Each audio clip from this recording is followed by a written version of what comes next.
प्यारे साथियों नमस्कार, स्वागत है आपके अपने चैनल लक्ष्य गाइड यूट्यूब चैनल पे। कैसे हो आप सभी? आशा करती हूँ आप सभी बहुत ही अच्छे होंगे, स्वस्थ होंगे और आपकी पढ़ाई भी बहुत ही अच्छी चल रही होगी। बच्चों, अभी तक आपने एक भी हिंदी के चैप्टर नहीं पढ़े हैं तो ये क्लास सिर्फ आपके लिए। आज की क्लास में हम पढ़ेंगे class 12 Hindi 50 VVI objective question, जो कि हमारे बोर्ड एग्जाम के लिए बहुत ही इम्पोर्टेंट है।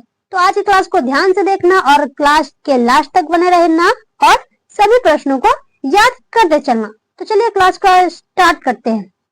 हमारा पहला नंबर सवाल है, जगदीश चंद्र माथुर की रचना निम्नलिखित में से कौन सी है? इनमें से कौन सी है जो जगदीश चंद्र माथुर की है? तो पहला नंबर ऑप्शन देखते हैं, ये प्रगीत और समाज नमोर सिंह की है, तिरछे उदय प्रकाश की है और शिक्षा जय कृष्ण मूर्ति की है। बचा कौन सा? ओ सदा नीरा। ये हमारे जगदीश चंद्र माथुर द्वारा लिखा गया है। तो 1 का राइट आंसर हो जाएगा ऑप्शन सी। चलिए आगे बढ़ते हैं। अगला नंबर सवाल है, स्पीच का उद्देश्य सुनने वालों के मन में जोश और उत्साह पैदा कर देना है। किस पाठ की उक्ति है? बातचीत की है या शिक्षा की है या एक पत्र की है या फिर वो सदा मीरा की है? तो ये जो लाइन है वो लिया गया है बातचीत से। ऑप्शन ए राइट आंसर हो जाएगा। चलिए अगला नंबर सवाल देखते हैं। 3 नंबर सवाल है, थोड़ा इसको जूम कर लेते हैं। 3 नंबर सवाल है, आर्ट ऑफ कन्वर्सेशन कहाँ के लोगों में सर्वाधिक प्रचलित है? अफ्रीका के है या भारत के है या कनाडा के है या यूरोप के है? तो प्यारे बच्चों, ये आर्ट ऑफ कन्वर्सेशन जो है सर्वाधिक यूरोप के लोगों में प्रचलित है। ऑप्शन सी राइट आंसर हो जाएगा। चलिए अगला नंबर सवाल देखते हैं। 4th नंबर सवाल दिया गया है, चंद्रधर शर्मा गुलेरी किस युग के कहानीकार है? बताओ कौन सा हो जाएगा? 4 का राइट आंसर क्या हो जाएगा? तो ये है द्विवेदी युग के। ऑप्शन ए राइट आंसर हो जाएगा। चलिए अगला नंबर सवाल देखते हैं। 5 नंबर सवाल है, जयप्रकाश नारायण के स्वास्थ्य पर निगरानी रखने वाले डॉक्टर थे। इनमें से कौन से है जो जयप्रकाश नारायण के स्वास्थ्य पर निगरानी रखते थे? तो वो है doctor Rahman. Option A right answer हो जाएगा। चलिए आगे बढ़ते हैं। 6 नंबर सवाल दिया गया है, चंद्रधर शर्मा गुलेरी द्वारा रचित कौन सी रचना उनकी अमर रचना है? 6 नंबर का क्या राइट आंसर हो जाएगा? तो वो हो जाएगा उसने कहा था। ऑप्शन ए राइट आंसर हो जाएगा। चलिए आगे बढ़ते हैं। 7 नंबर सवाल है, समालोचकाशी नगरी प्रचारणी पत्रिका का संपादन किसने किया? चंद्रधर शर्मा गुलेरी ने किया था या जयप्रकाश नारायण ने या नामोर सिंह ने या फिर अज्ञर ने? 7 का राइट आंसर हो जाएगा, वो हो जाएगा चंद्रधर शर्मा गुलेरी। Option A. चलिए आगे बढ़ते हैं। 8 नंबर सवाल दिया गया है, खोज की खाज किनकी कृति है? खोज की खाज किनकी कृति है? तो ये है गुलेरी जी की। ऑप्शन ए राइट आंसर हो जाएगा 8 का। चलिए 9 नंबर सवाल है, जयप्रकाश नारायण का निधन कब हुआ था? तो ये हुआ था 8 अक्टूबर 1979 को और इनका जन्म हुआ था 11 अक्टूबर 1902 को। तो अभी यहाँ पे निधन पूछ रहा है तो ऑप्शन बी राइट आंसर हो जाएगा। चलिए आगे बढ़ते हैं। 10 नंबर सवाल दिया गया है, जयप्रकाश नारायण सविनय अवज्ञा आंदोलन के दौरान जेल कब गए? 10 नंबर का राइट आंसर क्या हो जाएगा? तो वो गए थे 1932 में। ऑप्शन बी राइट आंसर हो जाएगा। चलिए आगे बढ़ते हैं। 11 नंबर सवाल दिया गया है, प्रजा सोशलिस्ट पार्टी का गठन कब हुआ था? 1945 में हुआ था या फिर 1948 में या 1954 में या फिर 1952 में? तो प्यारे बच्चों, जो प्रजा सोशलिस्ट का पार्टी का गठन हुआ था वो हुआ था 1952 में। तो 11 का राइट आंसर ऑप्शन सी हो जाएगा। चलिए आगे बढ़ते हैं। 12 नंबर सवाल दिया गया है, दिनकर जी किस युग के प्रमुख कवि है? तो यहाँ हो जाएगा ऑप्शन सी। 12 का राइट आंसर हो जाएगा ऑप्शन सी। चलिए आगे बढ़ते हैं। 13 नंबर सवाल है, रणधारी सिंह दिनकर को किस रचना के लिए साहित्य अकादमी का पुरस्कार दिया गया था? इनमें से कौन सी रचना है जिनके लिए रणधारी सिंह दिनकर को साहित्य अकादमी का पुरस्कार दिया गया था? तो ये है संस्कृति के 4 अध्याय। ऑप्शन बी राइट आंसर हो जाएगा। चलिए आगे बढ़ते हैं। 14 नंबर सवाल है, अर्धनारीश्वर शीर्षक पाठ के अनुसार किसने नारियों को भिक्षुणी होने का अधिकार दिया था? तो ये दिए थे बुद्ध और महावीर ने। ऑप्शन ए राइट आंसर हो जाएगा। चलिए आगे बढ़ते हैं। 15 नंबर सवाल है, किस पाठ की उक्ति है कि नर और नारी एक ही द्रव्य की ढले 2 प्रतिमाएं है? तो ये है अर्धनारीश्वर, जिनके लेखक है हमारे रामधारी सिंह दिनकर जी। चलिए आगे बढ़ते हैं। 16 नंबर सवाल है, प्रेमचंद के अनुसार पुरुष जब नारी का गुण लेता है तब वह क्या बन जाता है? तब वो बन जाता है प्यारे बच्चों देवता। ऑप्शन ए राइट आंसर हो जाएगा। चलिए आगे बढ़ते हैं। 17 नंबर सवाल दिया गया है, यति का अर्थ है, तो ये है तपस्वी। Option A B right answer हो जाएगा। चलिए आगे बढ़ते हैं। 18 नंबर सवाल है, 18 नंबर कहा गया, हाँ 18 नंबर सवाल दिया गया है, अज्ञेय के पिता किस क्षेत्र से संबंधित थे? क्या हो जाएगा? 18 का राइट आंसर क्या हो जाएगा? तो ऑप्शन ए पूरा तत्व। चलिए आगे बढ़ते हैं। 19 नंबर सवाल दिया गया है, उत्तर प्रियदर्शी क्या है? उत्तर प्रियदर्शी इनमें से कौन सा है? तो ये एक प्रकार का बच्चों नाटक है। ऑप्शन ए राइट आंसर हो जाएगा। चलिए आगे बढ़ते हैं। 20 नंबर सवाल पूछ रहा है कि दूसरा सप्तक का प्रकाशन वर्ष है। दूसरा सप्तक का प्रकाशन वर्ष है वो है 1951 ईस्वी। चलिए आगे बढ़ते हैं। 21 नंबर सवाल दिया गया है, नदी के द्वीप किस लेखक की रचना है? रामधारी सिंह दिनकर की है, या जयप्रकाश नारायण जी की है, या फिर जगदीश चंद्र माथुर की है, या फिर इधर है सच्चिदानंद हीरानंद वात्स्य अज्ञेय। बताओ 21 का राइट आंसर क्या हो जाएगा? तो ये हो जाएगा ऑप्शन डी सच्चिदानंद हीरानंद वात्स्य अज्ञेय। चलिए आगे बढ़ते हैं। 22 नंबर सवाल है, डॉन ब्रीन की आत्महत्या तथा बंदी जीवन किनकी कृति है? भगत सिंह की है, या उदय प्रकाश की है, या फिर श्रीनिवास की है, या सचिंद्रनाथ सन्याल की है? तो ये जो है ये रचना सचिंद्रनाथ सन्याल की है। 22 का राइट आंसर हो जाएगा ऑप्शन डी। चलिए आगे बढ़ते हैं।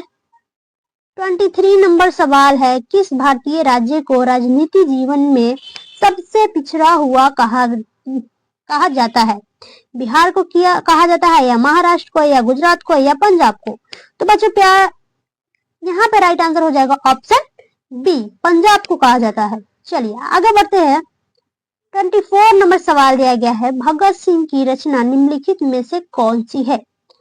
तो विद्यार्थी और राजनीति ये है, और अछूत समस्या ये भी है, मैं नास्तिक क्यों हूँ ये भी है। तो प्यारे बच्चों यहाँ पे राइट आंसर हो जाएगा ऑप्शन डी, क्योंकि ये भी है, ये भी है, ये भी है, तो ऑप्शन डी हो जाएगा इनमें से सभी। चलिए आगे बढ़ते हैं। 25 नंबर सवाल है, जगदीश चंद्र माथुर द्वारा रचित कोणार्क का प्रकाशन वर्ष है। इनमें से जो जगदीश चंद्र माथुर का कोणार्क जो रचना है उनका प्रकाशन वर्ष क्या है वो बतानी है। 25 का राइट आंसर हो जाएगा 1951 ईस्वी। चलिए आगे बढ़ते हैं। 26 नंबर सवाल है, परंपराशील नाट्य किस लेखक की रचना है? परंपराशील नाटक किस रचना के लेखक? परंपराशील नाट्य किस लेखक की रचना है? ये है, तो ये है जगदीश चंद्र माथुर जी की। ऑप्शन सी राइट आंसर हो जाएगा। चलिए 27 नंबर सवाल दिया गया है, निम्न में से कौन सी रचना जगदीश चंद्र माथुर द्वारा रचित नहीं है?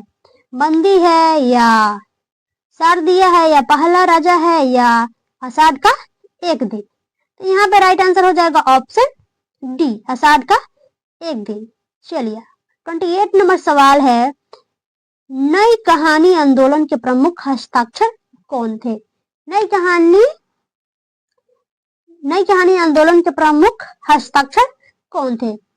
तो ये है Mohan Rakesh. Option A right answer हो जाएगा। चलिए अगला नंबर सवाल देखते हैं। 29 नंबर सवाल है, न आने वाला कल किनकी कृति है, किनकी रचना है? ये भी बोल सकते हो कृति या रचना। 29 का राइट आंसर हो जाएगा ऑप्शन ए, मोहन राकेश की। चलिए अगला नंबर सवाल देखते हैं। 30 नंबर सवाल दिया गया है, जानवर और जानवर कहानी संग्रह का प्रकाशन वर्ष है। तो ये है 1958 ईस्वी, ऑप्शन सी। चलिए अगला नंबर सवाल देखते हैं। 31 नंबर सवाल पूछ रहा है कि सिपाही की माँ शीर्षक एकांकी की कुंती कौन थी? बिश्नी की बहन थी, या सिपाही की माँ थी, या मुन्नी की मौसी थी? तो जो ये सिपाही की माँ शीर्षक है उनमें कुंती एक पड़ोसन थी, ऑप्शन सी राइट आंसर हो जाएगा। चलिए अगला नंबर सवाल देखते हैं। 32 नंबर सवाल दिया गया है, नामवर सिंह को किस रचना के लिए साहित्य अकादमी का पुरस्कार दिया गया?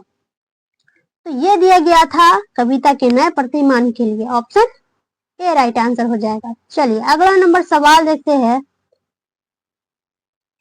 नामवर सिंह को कहा जाता है, नामवर सिंह को कहा जाता है, नामवर सिंह को क्या कहा जाता है वो बताओ? तो वो कहा जाता है जनयुग पत्रिका के संपादन, ये तो कहा जाता है। फिर यहाँ पे है आलोचना त्रैमासिक के प्रधान संपादक, ये भी है। तो यहाँ पे राइट आंसर हो जाएगा ऑप्शन सी, ए और बी दोनों। चलिए अगला नंबर सवाल देखते हैं। 34 नंबर सवाल है, ओम प्रकाश वाल्मीकि की रचना निम्न में से कौन है? ओम प्रकाश वाल्मीकि की निम्न में से रचना कौन है? जूठन, ये है दलित साहित्य का सौंदर्य शास्त्र, ये भी है। सलाम, ये भी है। ऑप्शन डी राइट आंसर हो जाएगा प्यारे बच्चों, क्योंकि ये सभी रचना ओम प्रकाश वाल्मीकि का है। चलिए अगला नंबर सवाल देखते हैं। अगला नंबर सवाल है, ओम प्रकाश वाल्मीकि ने मेघदूत नामक नाट्य संस्था की स्थापना कहाँ की थी? 35 का राइट आंसर हो जाएगा महाराष्ट्र में, ऑप्शन बी। चलिए अगला नंबर सवाल है, घुसपैठिए शीर्षक क्या है? घुसपैठिए शीर्षक क्या है? तो यह है एक प्रकार का कहानी संग्रह। चलिए अगला नंबर सवाल देखते हैं।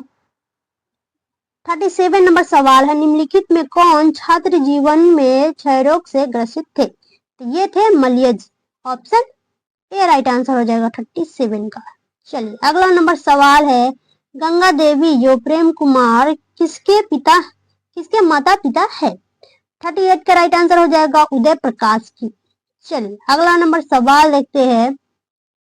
39 नंबर सवाल है, मैंगो सिल कहानी के कहानीकार कौन है? मैंगो सिल कहानी के कहानीकार कौन है? तो ये है Uday Prakash, option A right answer हो जाएगा प्यारे बच्चों। चलिए 14 नंबर सवाल है, कवियों को कवि किसे कहा जाता है? तो कवियों को कवि शमशेर बहादुर सिंह को कहा जाता है, और राष्ट्र कवि के नाम से रणधारी सिंह को जानते हैं, और फिर लोक नायक के नाम से जयप्रकाश नारायण को। आप सब ये भी क्वेश्चन याद रख लीजिएगा, ठीक है। चलिए अगला नंबर सवाल देखते हैं। 41 नंबर सवाल है, the first and last freedom the only revolution निम्नलिखित में से किनकी रचना है? 41 का राइट आंसर हो जाएगा, वो हो जाएगा जे कृष्ण मूर्ति की, ऑप्शन ए राइट आंसर हो जाएगा। चलिए अगला नंबर सवाल देखते हैं। 42 नंबर सवाल है, जे कृष्ण मूर्ति का जन्म स्थान है, जे कृष्ण मूर्ति का जन्म स्थान वो है Andhra Pradesh, option A right answer हो जाएगा। 43 नंबर सवाल दिया गया है, मलिक मोहम्मद जैसी का निधन कब हुआ था? मलिक मोहम्मद जैसी का निधन हुआ था 1548 में, वो भी अनुमानित, कंफर्म नहीं है, ठीक है। चलिए अगला नंबर सवाल है, जैसी के पिता का नाम क्या था? जैसी के पिता का नाम था, बताइए क्या हो जाएगा? तो वो था मलिक शेख ममजेरेज। चलिए अगला नंबर सवाल है, सूरदास का जीवन काल है, सूरदास का जीवन काल क्या है? तो वो है 1478 से 1583, ऑप्शन ए राइट आंसर हो जाएगा। अगला नंबर सवाल देखते हैं, सूरदास की अभिरुचि थी किसमें से? सत्संग में थी, या कृष्ण भक्ति में, या फिर पर्यटन में? तो इन सभी में थी, तो राइट आंसर क्या हो जाएगा? Option D. 46 का राइट आंसर ऑप्शन डी हो जाएगा। 47 नंबर सवाल है, निम्नलिखित में किसका मूल नाम राम बोला था? तो ये था तुलसीदास का, ऑप्शन ए राइट आंसर हो जाएगा। चलिए अगला नंबर सवाल देखते हैं, तुलसीदास की रचना निम्न में से कौन सा है? जानकी मंगल, या पार्वती मंगल, या गीतावली? तो ये भी है, ये भी है, ये भी है, तो right answer option D right answer हो जाएगा। 48 का। चलिए अगला नंबर सवाल देखते हैं। 49 नंबर सवाल दिया गया है, नाभा दास की अनुमानित जन्म तिथि क्या है? नाभा दास की जन्म अनुमानित 1570 है। ऑप्शन ए राइट आंसर हो जाएगा। आज का लास्ट सवाल है, भक्तमाल तथा अष्टयाम किनकी रचना है? नाभा दास की है या तुलसीदास की है या कबीर दास की है या फिर जयशंकर प्रसाद की है? तो प्यारे बच्चों, जो भक्तमाल तथा अष्टयाम जो रचना है वो है नाभा दास की। ऑप्शन ए राइट आंसर हो जाएगा। तो प्यारे बच्चों, आज के लिए इतना ही। आपको क्लास कैसा लगा और कितना सही हुआ 50 में, वो सब आप कमेंट करके बताना। और अगर आप इस चैनल पे नए हो तो सब्सक्राइब जरूर कीजिएगा ताकि हम फिर से अगले क्लास में मिल सके। चलिए तब तक के लिए बाय बाय।